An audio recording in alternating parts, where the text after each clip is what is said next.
Every time gasoline prices spike, we're told the same story. It's about greedy oil companies, or OPEC cutting production, or a war disrupting supplies. But that's not the real bottleneck. The real choke point, the hidden valve that controls the flow of fuel to your car, your truck, your local airport, isn't an oil well. It's a refinery. And for decades, we've been quietly dismantling our capacity to turn crude oil into the things we actually use. This is the Energy Historian, uncovering the hidden systems that power civilization. Today, we're going inside the industrial alchemy that turns black sludge into modern life, and why this forgotten infrastructure is the secret behind every fuel crisis. To understand how we got here, we need to go back to a single pivotal decade, the 1970s.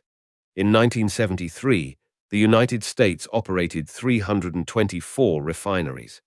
They were the mighty engines of the post-war boom, turning abundant domestic and imported crude into a river of gasoline, diesel, and jet fuel.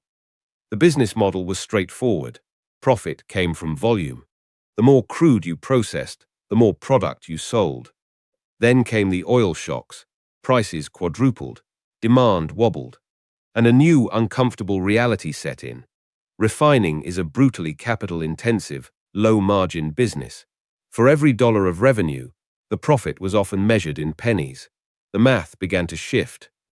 So the industry consolidated. Why operate dozens of smaller, older, less efficient plants when you could run a few massive, complex ones at full tilt? It made perfect economic sense on a spreadsheet.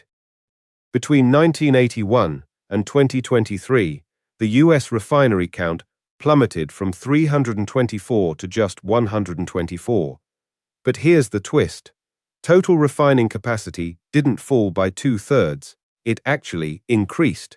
The surviving plants got bigger, more sophisticated, and located in strategic coastal clusters, like the Gulf Coast, which today houses over 45% of the nation's total capacity.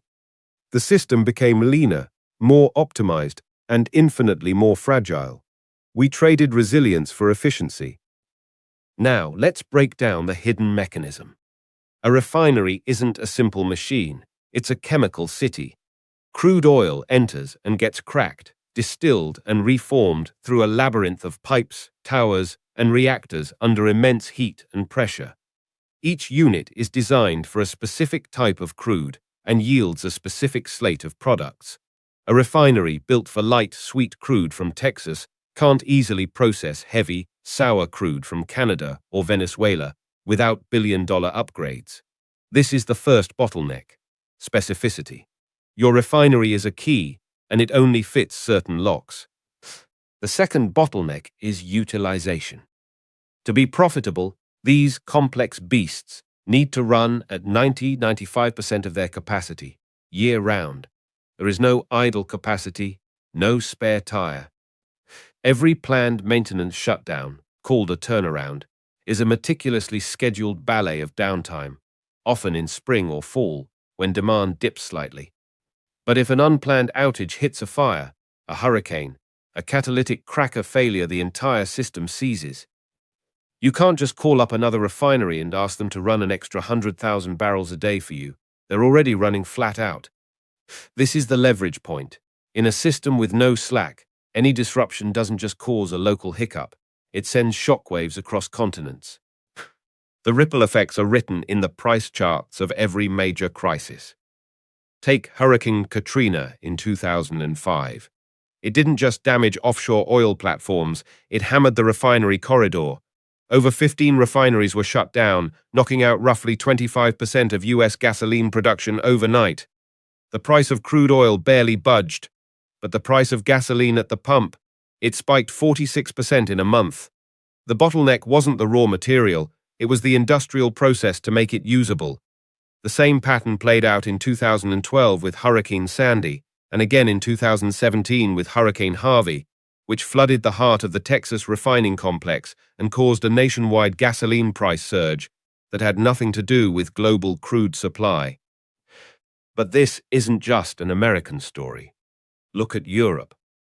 Over the past 20 years, due to environmental pressures and poor margins, the continent has shut down nearly half of its refining capacity. Dozens of plants from the UK to Italy have closed. So when the crude supply from Russia was disrupted after the invasion of Ukraine, Europe faced a double bind.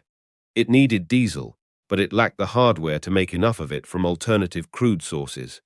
In 2022, diesel prices in Europe soared to record premiums over crude, not because there was no oil, but because there were not enough machines to turn that oil into diesel. The market was screaming for a product that the infrastructure could not physically provide. Fast forward to today, and the same mechanism is operating, but with a new twist: the energy transition. The economics of refining are now shadowed by existential questions. Who invests billions in a 40-year asset when demand for gasoline might peak? The result is a global freeze. No major new refineries are being built in the West. Investment is going into making existing plants marginally more efficient, or into converting a handful to process biofuels. But the net effect is a system that is aging, running harder than ever, and with zero appetite to build the spare capacity that would act as a shock absorber. We are driving the industrial equivalent of a vintage sports car at top speed, with no service stations left open. So when politicians talk about energy independence, what they're really talking about is refinery independence. You can have all the crude oil in the world in your territory, but if you can't crack it into fuel, you are not independent. You are hostage to the global refining grid. This is the real question we face. We've spent a century building a civilization on liquid fuels, and we built the bare minimum of industrial infrastructure required to produce them. We optimized the system for cost, not for stability. Now, as that system ages and faces unprecedented strains, we are discovering that the true leverage in the energy world isn't who owns the oil in the ground, it's who controls the cathedral-like complexes that transform it.